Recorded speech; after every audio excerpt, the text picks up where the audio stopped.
Often these consulting firms think of the world as kind of an engineering problem, that you can just move some dials and press some levers and things will, like switch and you'll toggle things off and on and it'll just make it optimal.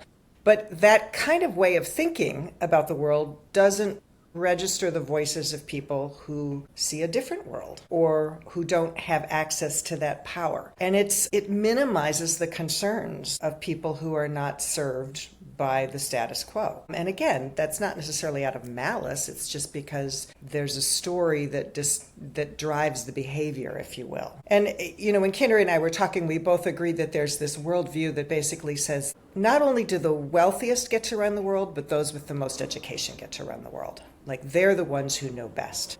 And that's essentially that's the ethos of market world, I think. And not just education, but formal Western education. Yes. Yeah. Thank you. One could argue Better that is one very narrow way of knowing. But I want to just push a little further on this concept because I think it's easy to listen to a characterization like market world and think, sure, the evil corporations do not have the best interests of everyone in mind. And I have not read this book, Winners Take All, but I suspect there's a little more nuance to it. I think he's also talking about people who consider themselves very climate change aware, very inequality aware, people who are thinking, how can we make the world a better place? But perhaps that they might be coming from an unconscious way of being or way of thinking that doesn't fully recognize the way the whole world works. Exactly. That's why I kept saying that it's not necessarily out of malice, and it really is this broader cultural view. And very, very, very good people work within that. We all work within that.